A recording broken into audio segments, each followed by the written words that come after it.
సదాశివసమారంభాం వ్యాసశంకరమధ్యమాం అస్మదాచార్యపర్యంతాం వందే గురుపరంపరాం. జ్యోతిషాస్త్రాన్ని భావితరాల వారికి ప్రసాదించిన ఋషుల యొక్క పాదపద్మాలకి నమస్కారం చేసుకుంటూ, అలాగే నాకు ఈ జ్యోతిష విద్యను నేర్పిన గురువర్యులు జ్యోతిష బ్రహ్మ కీర్తిశేషులు శ్రీ ఏరంకి సూర్యనారాయణమూర్తి గారు, సూర్యశ్రీ దవజ్ఞ గారి యొక్క పాదపద్మాలకి నమస్కారం చేసుకుంటూ, ఓం శ్రీ మహాగణాధిపతి నమః, శ్రీ గురుభ్యో నమః, హరి ఓం. వీక్షకులందరికీ నమస్కారం. వృశ్చిక రాశి వారికి ఈ వారం మెరుగైనటువంటి గ్రహగతులు గోచరిస్తూ ఉన్నాయి.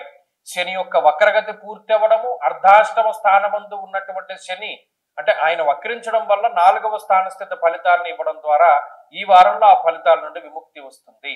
అందువల్ల ఈ వక్రగత శనేశ్వరుని యొక్క దోషం పోవడము, గురుబలం రావడము, శుక్రబలం ఉండడము, చంద్రబలం ఉండడం అనేటువంటివి చాలా కలిసొచ్చేటువంటి అంశాలుగా చెప్పవచ్చును.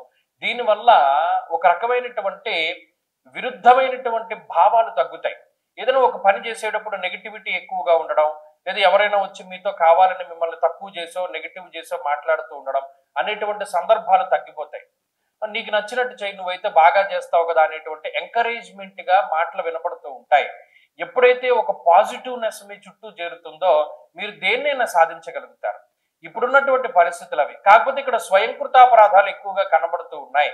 జన్మరవి జన్మ కుజుని యొక్క స్థితిగతుల వల్ల 12వ స్థానమందు బుద్ధికారకుడు బుద్ధుడు ఉండడం వల్ల స్వయంకృతాపరాధాలు ఉంటాయి.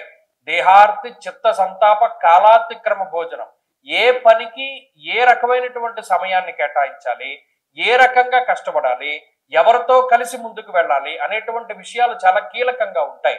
ఈ సూత్రాలని చక్కగా మీరు గ్రహించి దానికి తగ్గట్టుగా మీ జీవన విధానాన్ని మలుచుకోవాలి. అంతేగాని తక్కువ సమయం చేయవలసిన పనిని ఎక్కువ సమయంలోనో, లేదా మీరొక్కరే చేయవలసిన దాన్ని ఇంకొకరితో కలిసి చేయడము, ఇంకొకరు సహాయం కావాల్సి వచ్చినప్పుడు మీరు ఒంటరిగా ఆ పనిలో దిగడం ఇత్యాది స్వయంకృతాపరాధాలను మాత్రం పక్కన పెట్టాలి. కొన్ని సందర్భాల్లో నచ్చినా నచ్చకపోయినా కొంతమందితోటి మీరు మాట్లాడవలసి వస్తుంది. గతంలో ఎవరితో అయితే మీరు వైరం కట్టారో, ఎవరితో శత్రుత్వం పుచ్చుకున్నారో వారితోనే మీరు ముందుకు వెళ్ళవలసినటువంటి పరిస్థితులు ఏర్పడతాయి.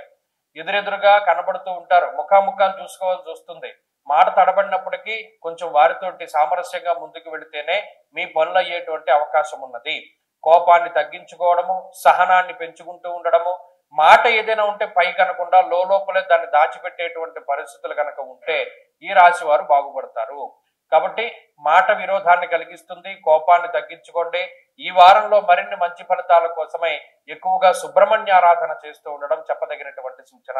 ఈ వారంలో కలిసొచ్చేటువంటి రోజు గురువారంగా చెప్పవచ్చును. అదృష్ట సంఖ్య 6, అదృష్ట వర్ణము పసుపు. తదుపరి ధనురాశి.